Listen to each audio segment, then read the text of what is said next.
की। आज उत्साह का दिन है, उत्सव का दिन है। ये उत्सव भारत के लोकतंत्र के लिए है। मैं इन चुनावों में हिस्सा लेने वाले सभी मतदाताओं को बहुत बहुत बधाई देता हूं। उनके निर्णय के लिए मतदाताओं का आभार व्यक्त करता हूं। विशेष रूप से हमारी माताओं बहनों ने, हमारे युवाओं ने जिस प्रकार भारतीय जनता पार्टी को भरपूर समर्थन दिया है, वो अपने आप में बहुत बड़ा संदेश है। मुझे इस बात का भी संतोष है कि फर्स्ट टाइम वोटर्स ने बढ़ चढ़कर मतदान में हिस्सा लिया और भाजपा की जीत पक्की की।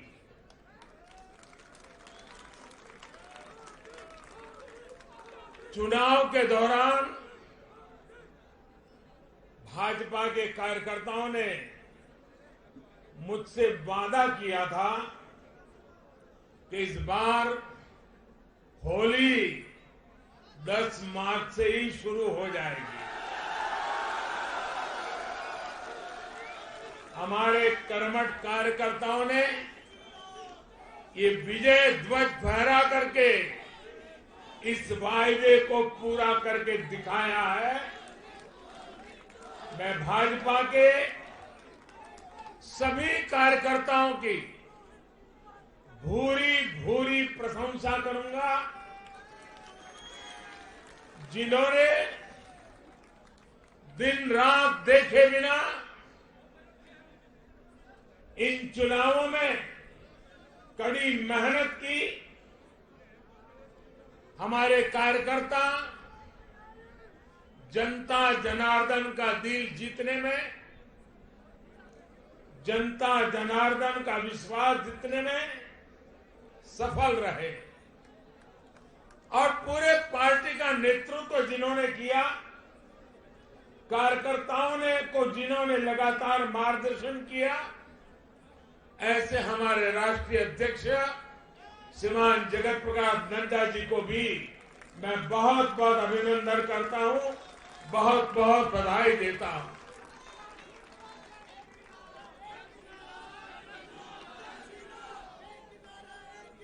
पार्टी के हर छोटे मोटे सभी कार्यकर्ताओं ने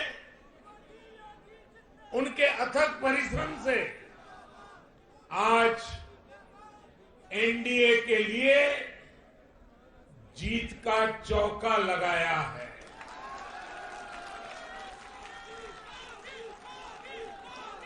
साथियों, उत्तर प्रदेश ने देश को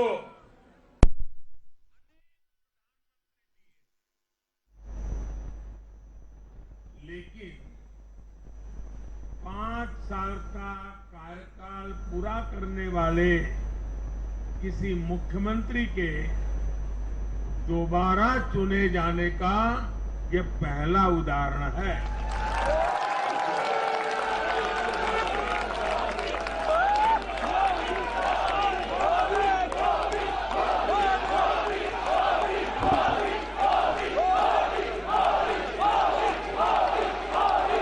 नड्डा जी ने विस्तार से बताया, उत्तर प्रदेश में 37 साल बाद कोई सरकार लगातार दूसरी बार सत्ता में आई है। 3 राज्य यूपी, गोवा और मणिपुर में सरकार में होने के बावजूद बीजेपी के वोट शेयर में वृद्धि हुई है।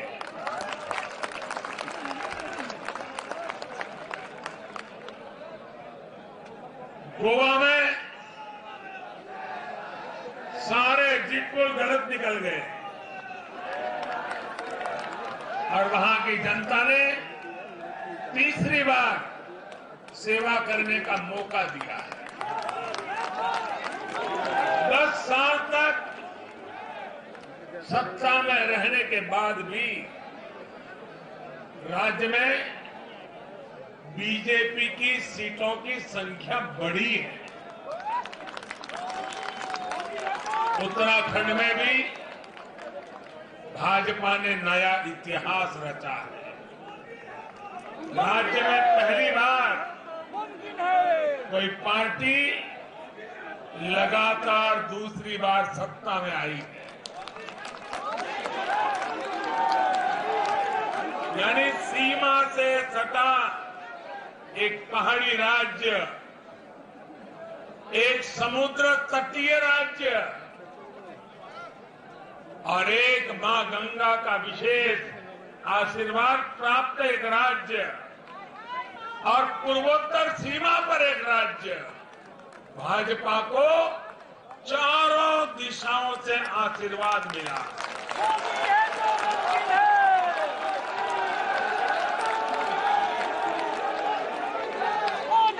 इन राज्यों की चुनौतियां भिन्न है, सबकी विकास की यात्रा का मार्ग भिन्न है, लेकिन सबको जो बात एक सूत्र में पिरो रही है वो है भाजपा पर विश्वास। भाजपा की नीति, भाजपा की नीयत और भाजपा के निर्णयों पर अपार विश्वास। साथियों, ये चुनाव नतीजे भाजपा की pro poor, pro active governance पर एक प्रकार से बड़ी मजबूत मोहर लगाते हैं। पहले जनता अपने ही हक के लिए सरकार के दरवाजे खटखटाकर थक जाती थी। बिजली, पानी, गैस, टेलीफोन, बहुत बुनियादी सुविधाओं के लिए, सामान्य जरूरतों के लिए सरकारी दफ्तरों के चक्कर काटने पड़ते थे, पैसे देने पड़ते थे। कुछ साधन संपन्न लोगों तक सुविधा पहुंचने के रास्ते अलग थे, पहुंच जाती थी। देश में गरीबों के नाम पर घोषणाएं बहुत हुई, योजनाएं भी बहुत बनी, लेकिन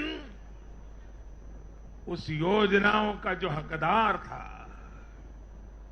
जिस गरीब का उस पर हक था, उसके लिए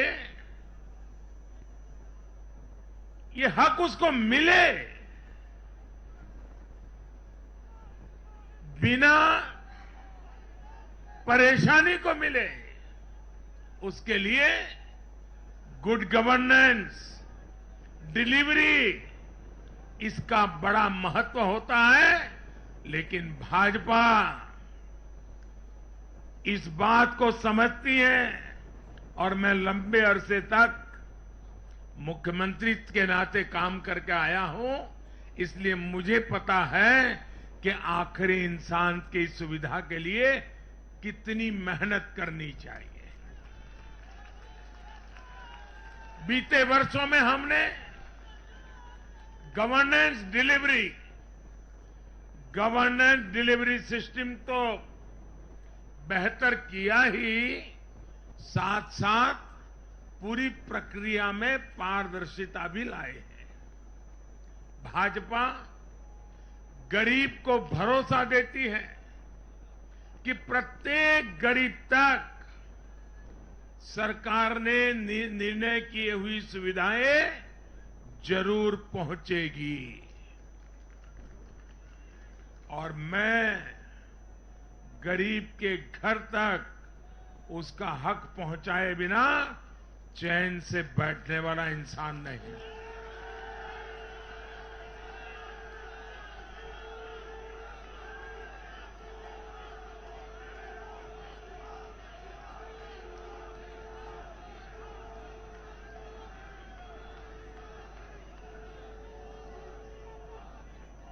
दो दशक से भी ज्यादा समय तक हेड ऑफ द गवर्नमेंट के रूप में सेवा करने का मुझे सौभाग्य मिला है।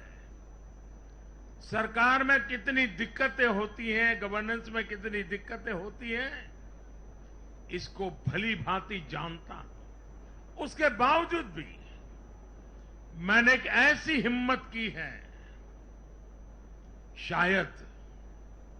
शायद कोई न कर पाए। और वो हिम्मत मैंने लाल किले से 15 अगस्त को मेरे भाषण में उसको व्यक्त किया था। मैंने कहा था कि अब भाजपा को जहां जहां सेवा करने का मौका मिलेगा, हम हर योजना के जो हकदार हैं उनके लिए 100% सैचुरेशन, यानी काम को 100% पूरा करना, हर गरीब तक हर सरकारी योजना का लाभ पहुंचाना, ये 100% की कल्पना करना 2 दशक से ज्यादा समय सरकार का काम करने के बाद मैं कहता हूं, ये बहुत बड़ी हिम्मत की है मैंने। और ये हिम्मत मैंने इसलिए की है कि जब ईमानदारी होती है, नीयत साफ होती है, गरीबों के प्रति करुणा होती है, देश का कल्याण यही जीवन का मंत्र होता है, तो फिर ऐसे निर्णय करने की ताकत पैदा होती है। हम हर गरीब तक पहुंचेंगे, हम हर गरीब तक पहुंचेंगे, 100% लाभार्थियों तक पहुंचेंगे। भाई और बहनों, आज मैं देश की महिलाओं, हमारी बहन बेटियों को विशेष रूप से नमन करता हूं। चुनाव के नतीजों में मेरी इन माताओं, बहनों का, बेटियों का बहुत बड़ा योगदान है। ये हमारा सौभाग्य है कि भाजपा को बहनों, बेटियों, माताओं ने इतना स्नेह दिया है, इतना आशीर्वाद मिला है। जहां जहां महिला मतदाताओं ने पुरुषों के मुकाबले ज्यादा वोट किया है, वहां बीजेपी को बम्पर जीत मिली है।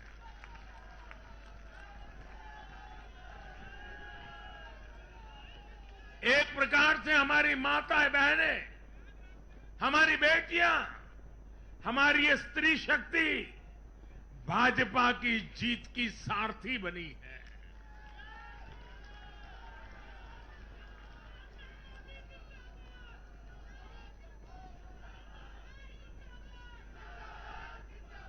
मैं जब गुजरात में था तो कभी कभी कुछ ऐसी घटनाएं हो जाती थी कि लोग चिंता करते थे, मोदी जी आपकी सुरक्षा का क्या, आप चिंता क्यों नहीं करते, अपने आप को क्यों संभालते नहीं हैं। तो मैं एक ही जवाब देता था कि कोटि कोटि माताओं का, स्त्री शक्ति का मुझे सुरक्षा कवच मिला हुआ है।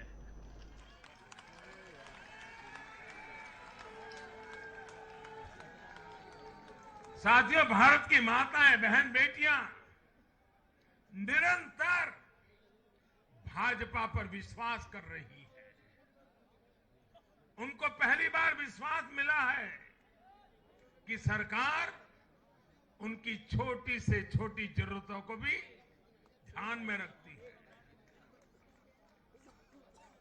साथियों, इन चुनावों के नतीजों ने एक बात और साफ कर दी है कि यूपी की जनता को,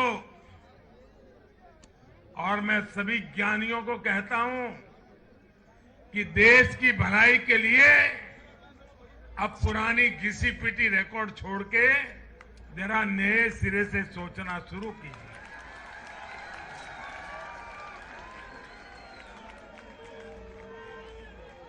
इस देश के लिए बड़ी दुख की बात है।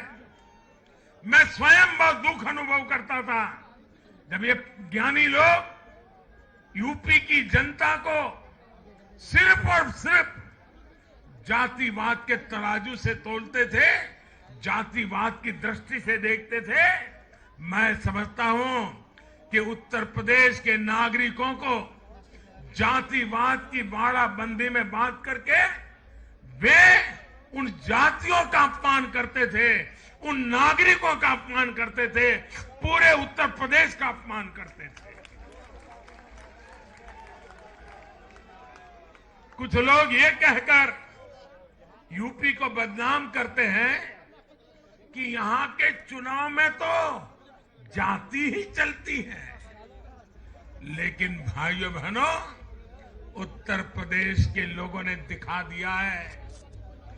2014 के चुनाव नतीजे देखें, 2017, 2019 के नतीजे देखें, और अब फिर 22 में भी देख रहे हैं। हर बार यूपी के लोगों ने सिर्फ और सिर्फ विकासवाद की राजनीति को ही चुना है। यूपी के लोगों ने इन लोगों को ये सबक दिया है और ये सबक उनको सीखना होगा। यूपी के गरीब से गरीब व्यक्ति ने, यूपी में गांव में रहने वाला व्यक्ति हो, पढ़ा लिखा हो या अनपढ़ हो, यूपी के हर मतदाता ने, हर नागरिक ने एक सबक दिया है कि जाति की गरिमा, जाति का मान देश को जोड़ने के लिए होना चाहिए, देश को तोड़ने के लिए नहीं होना चाहिए। और ये करके दिखाया है, चार चुनावों में करके दिखाया है। वैसे आज मैं ये भी कहूंगा कि 2019 के चुनाव नतीजों के बाद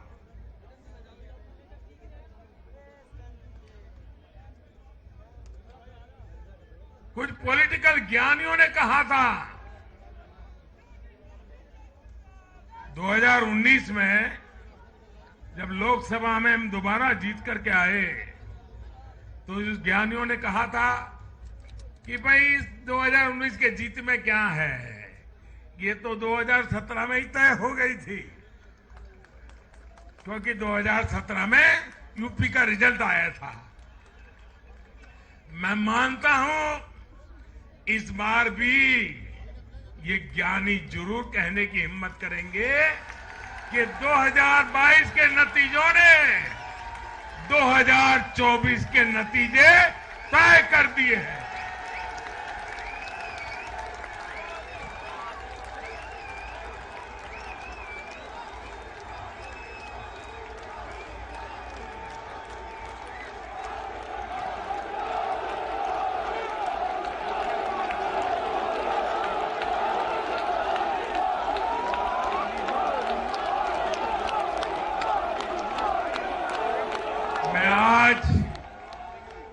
पंजाब के भाजपा कार्यकर्ताओं की भी विशेष प्रशंसा करूंगा।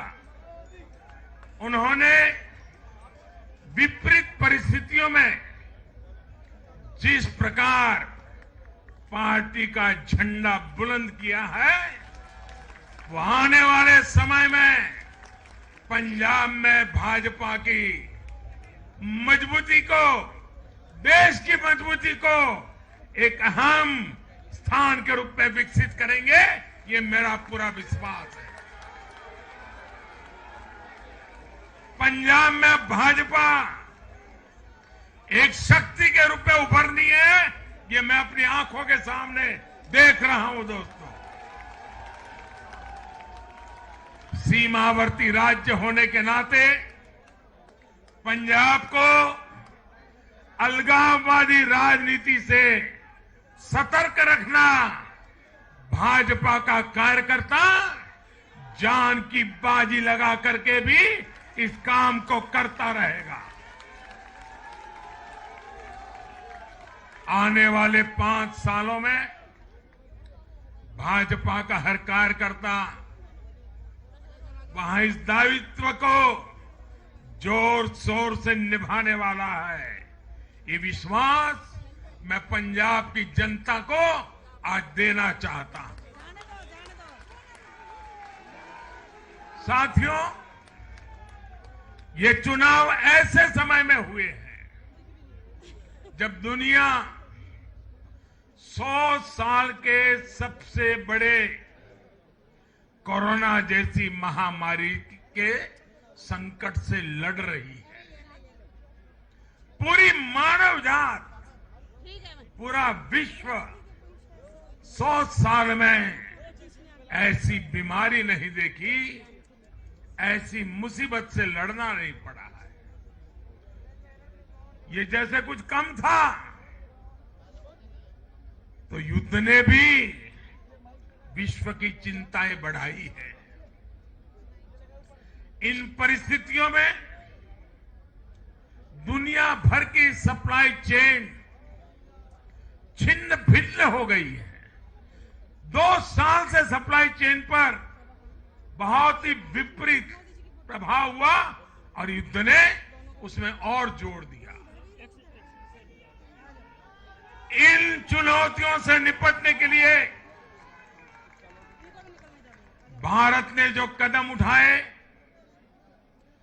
आर्थिक स्तर पर जो फैसले लिए,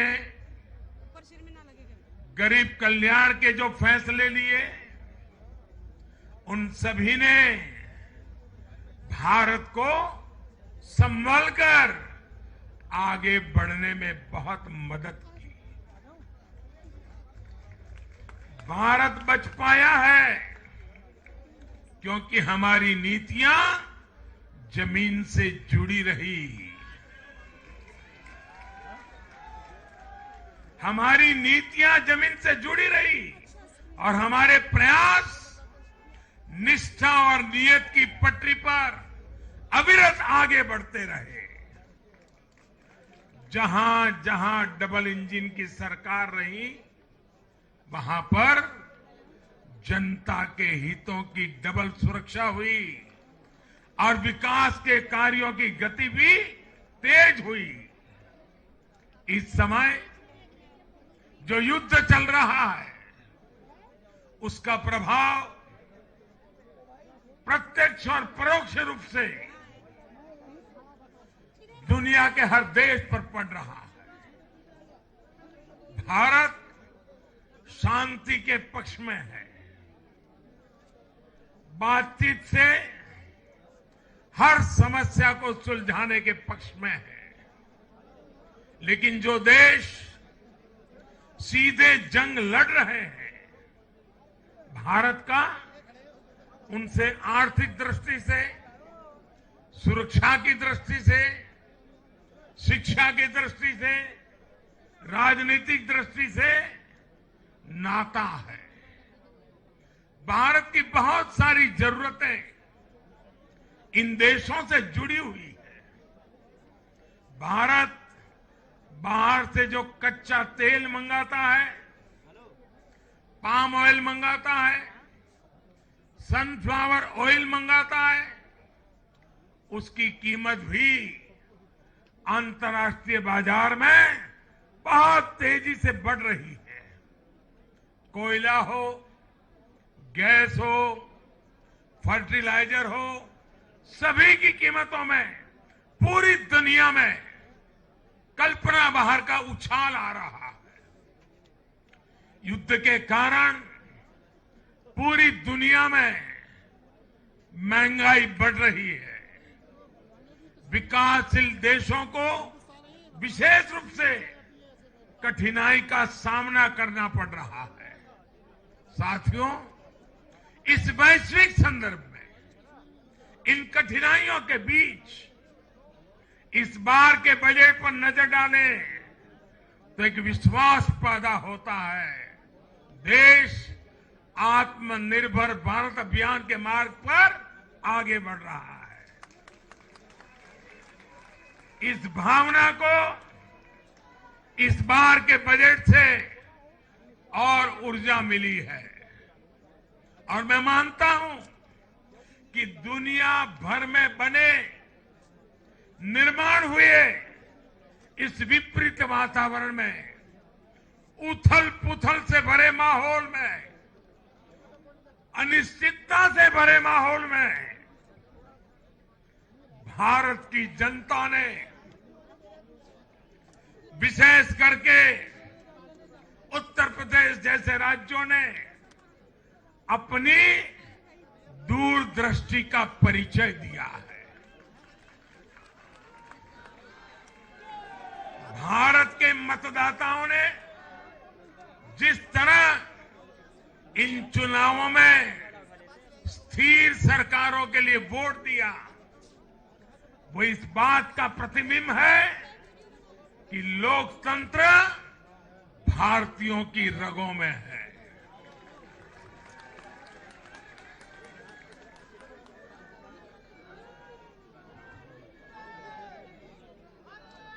लेकिन भाई और बहनों, आज इस अवसर पर मैं देश के सामने अपनी कुछ चिंताएं भी रखना चाहता हूं।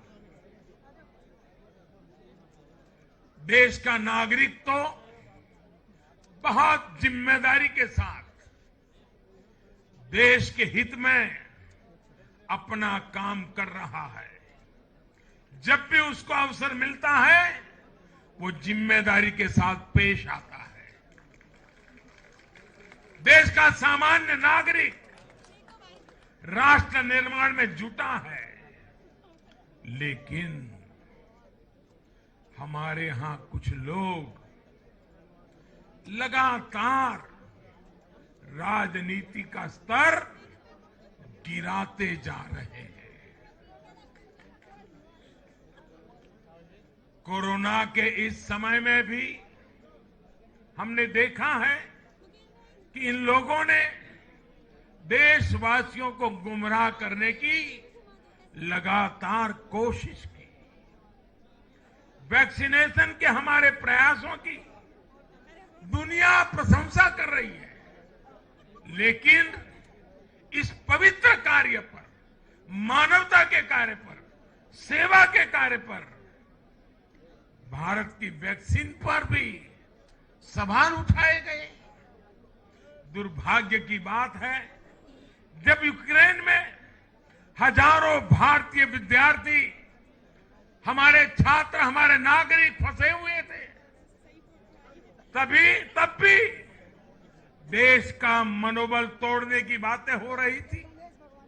जो वहां फंसे थे उनके परिवारों की चिंता बढ़ाने का काम हो रहा था। ये लोग उन बच्चों में असुरक्षा की भावना बढ़ा रहे थे, यहां उनके परिवार वालों की चिंता बढ़ा रहे थे। इतना ही नहीं, इन लोगों ने ऑपरेशन गंगा को भी प्रदेशवाद की बेड़ियों में बांधने की कोशिश की।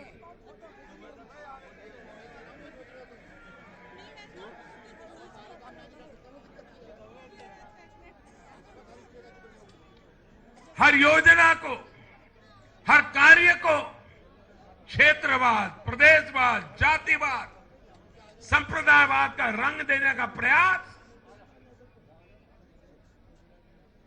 भारत के उज्जवल भविष्य के लिए बहुत बड़ी चिंता का विषय है। साथियों, इन चुनावों में मैंने लगातार विकास की बात की।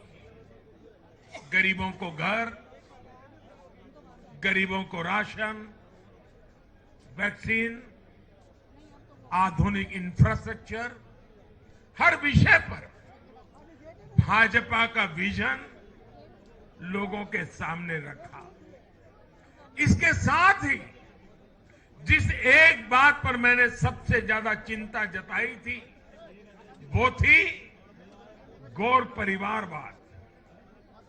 मैंने राज्यों के लोगों को बताया कि कैसे मैं किसी परिवार के खिलाफ नहीं हूं, न ही मेरे किसी की व्यक्तिगत दुश्मनी है। मैं लोकतंत्र की चिंता करता हूं और मैं सभी ज्ञानियों को कहता हूं, जरा लोकतंत्र के तराजू पर इन चीजों को तोल के देखो।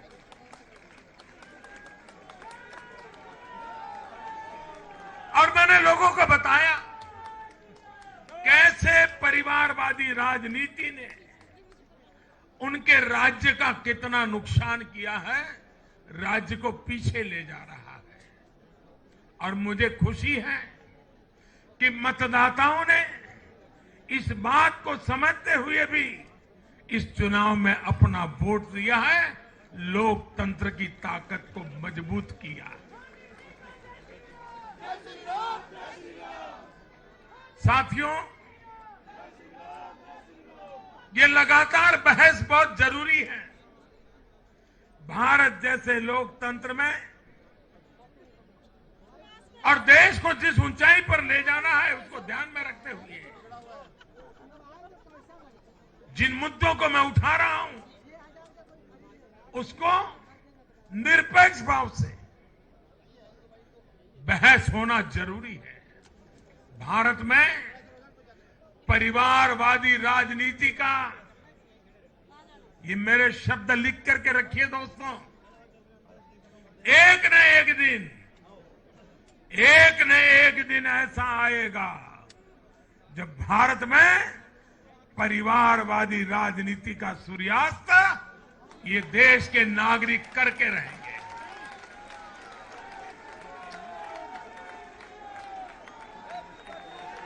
इस चुनाव में देश के मतदाताओं ने अपनी सूझबूझ का परिचय दिखाते हुए ये क्या होने वाला है इसका इशारा कर दिया है। साथियों, आज एक और विषय में देश के लोगों के सामने रखना चाहता हूं। ये विषय है भ्रष्टाचार के खिलाफ कार्रवाई को रोकने की साजिश। आप मुझे बताइए साथियों, क्या भ्रष्टाचार के खिलाफ कार्रवाई होनी चाहिए कि नहीं होनी चाहिए? भ्रष्टाचार करने वालों पर कड़ी कार्रवाई होनी चाहिए कि नहीं होनी चाहिए? ये भ्रष्टाचार रूपी दिमाग देश में से नष्ट होनी चाहिए कि नहीं होनी चाहिए? साथियों, हमारे देश में भ्रष्टाचार के खिलाफ लोगों में, भ्रष्टाचारियों के खिलाफ, ऐसे लोगों के प्रति एक भयंकर नफरत का भाव रहता है। देश की गाढ़ी कमाई को लूटकर अपनी तिजोरी भरने की ये प्रवृत्ति कुछ लोगों की पहचान के साथ जुड़ गई है।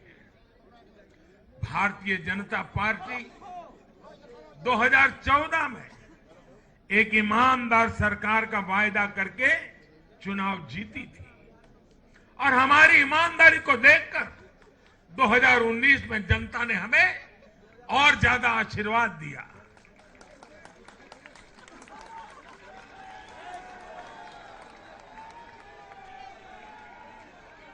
और देश हमसे अपेक्षा करता है कि मोदी जी, आपकी सरकार सिर्फ प्रामाणिक रहे इतना इनफ नहीं है। आप ही हैं, आप ही की सरकार है जो भ्रष्टाचारियों को सजा कर सकती है, उन पर कठोर से कठोर कार्रवाई कर सकती है। मुझे बताइए, जनता की इस अपेक्षा को मुझे पूरा करना चाहिए कि नहीं करना चाहिए? जनता की आशा आकांक्षा के लिए सरकार ने जिम्मेवार व्यवहार करना चाहिए कि नहीं करना चाहिए? लेकिन आज हम देख रहे हैं जो निष्पक्ष संस्थाएं, जो पूरी तरह इंडिपेंडेंट है, वे अगर भ्रष्टाचार के खिलाफ कार्रवाई करते हैं तो ये लोग और उनका पूरा इकोसिस्टम अब भ्रष्टाचारियों की रक्षा करने के लिए उन संस्थाओं को बदनाम करने के लिए मैदान में आ गए हैं।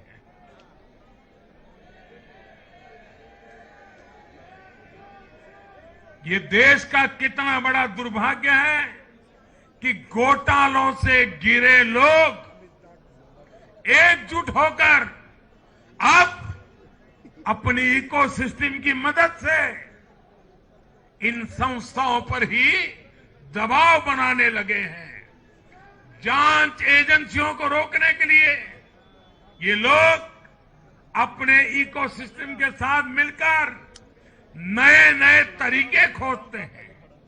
इन लोगों को देश की न्यायपालिका पर भी भरोसा नहीं है। पहले हजारों करोड़ रुपए का भ्रष्टाचार करो, फिर जांच भी नहीं होने दो, और जांच करे तो उस पर दबाव बनाओ। ये इन लोगों की प्रवृत्ति है। और देश के लोगों को एक और बात पर मैं ध्यान देना के लिए आकर्षित करना चाहता हूं। ये लोग किसी भ्रष्टाचारी पर कार्रवाई होते ही उसे धर्म का रंग देते हैं, प्रदेश का रंग दे देते हैं, जाति का रंग देने लगते हैं। ये नए तौर तरीके शुरू हुए हैं। किसी माफिया के खिलाफ अदालत कोई फैसला सुना देती है तो भी उसे ये लोग धर्म और जाति से जोड़ देते हैं। ऐसे में भारत के मैं सभी संप्रदायों से आग्रह करता हूं, मैं सभी जाति पे गर्व करने वाले ईमानदार लोगों से आग्रह करना चाहता हूं। उन सबको सोचना होगा कि ऐसे भ्रष्टाचारियों, ऐसे माफियाओं को अपने समाज से, अपने संप्रदाय से, अपनी जाति से दूर करने की हिम्मत करें।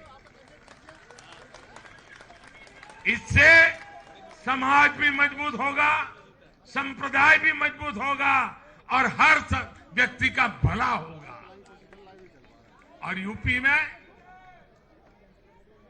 में हमारी विजय का एक कारण यह भी है कि वहां के लोगों ने कई दशकों से ऐसी राजनीति का बहुत नुकसान सहा है।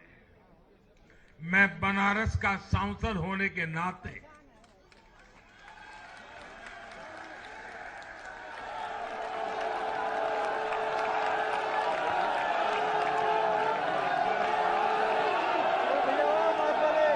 यूपी के लोगों के प्यार और आशीर्वाद ने मुझे भी यूपी वाला बना दिया।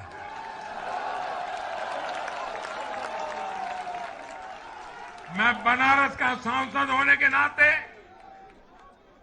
मेरे अनुभव से कह सकता हूं, यूपी के लोग ये बात समझ चुके हैं कि जाति को बदनाम करने वालों से, संप्रदाय को बदनाम करने वालों से अब दूर रहना है और राज्य के विकास को ही सर्वोच्च प्राथमिकता देनी है। साथियों, आजादी के 75वें वर्ष को देखते हुए भी इन चुनाव परिणामों का बहुत महत्व है। भारत आजादी के अमृत काल में प्रवेश कर रहा है। ये चुनाव परिणाम आने वाले 25 वर्षों के हमारे राष्ट्रीय संकल्पों के प्रति देश के मिजाज को, देश के मूड को प्रतिबिंबित करते हैं। यहां से हम दो पटरियों पर एक साथ तेजी से काम करने वाले हैं। एक तरफ गांव, गरीब, छोटे किसान, लघु उद्यमी, उनके कल्याण पर हमारा जोर है।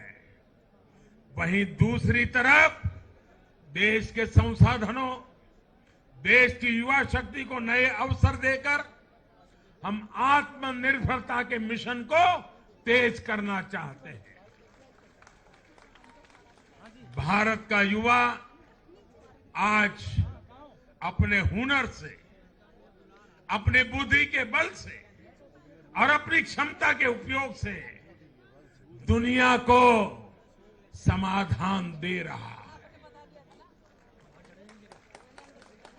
दुनिया का सबसे बड़ा और सबसे तेज टीकाकरण अभियान आज के भारत के सामर्थ्य का बड़ा उदाहरण है।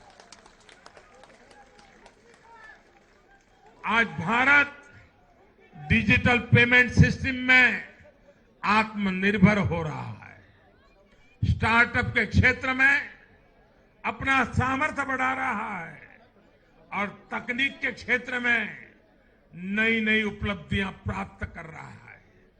और यह सब हो रहा है उसकी युवा शक्ति के कारण। भारत में शिक्षा का स्तर उच्च कोटि का हो, जो देश और दुनिया की जरूरतों को पूरा करने वाली वर्कफोर्स तैयार कर सके, यह हमारा संकल्प है। आज एक ऐसे नए भारत का निर्माण हो रहा है जहां आपकी पहचान आपके काम से होती है, न कि आपके परिवार से होती है। मुझे विश्वास है सबका साथ, सबका विकास, सबका विश्वास और सबका प्रयास के मंत्र पर चलते हुए हम अपने अपने राज्यों को नई ऊंचाई पर लेके जाएंगे। जब देश के हर राज्य का विकास होगा तो देश का भी विकास होगा। और मुझे तो मैं गुजरात में इतने साल काम किया, दिल्ली में सरकार भारतीय जनता पार्टी को अच्छा मानने वाली सरकार नहीं थी। हमारी सरकार में रोड़े अटकाने के सोच वाली सरकार थी। फिर भी गुजरात में हमारा मंत्र यही था, भारत के विकास के लिए गुजरात का विकास।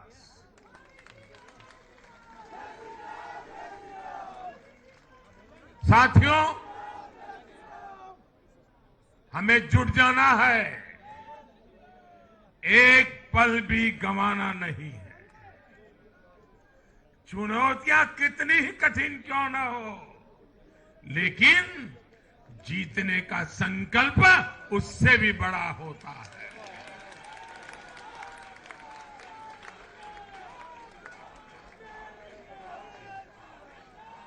बड़े संकल्पों के साथ, बड़े सपनों के साथ ऊंची सी ऊंची ऊंचाइयों को पार करने के इरादे के साथ देश को आगे बढ़ाना है। साथियों, इतना बड़ा भव्य विजय भारत के उज्जवल भविष्य की ये गारंटी है। मैं एक बार फिर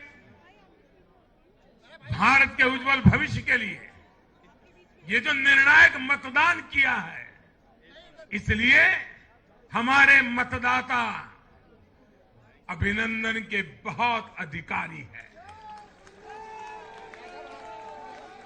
आइए दोनों हाथ ऊपर करके तालियों के गड़गड़ाहट के साथ सभी मतदाताओं का अभिनंदन करें, मतदाताओं का आभार व्यक्त करें, मतदाताओं का गौरवगान करें।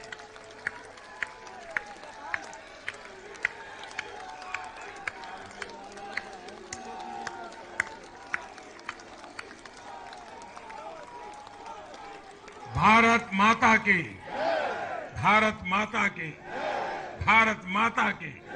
बहुत बहुत धन्यवाद।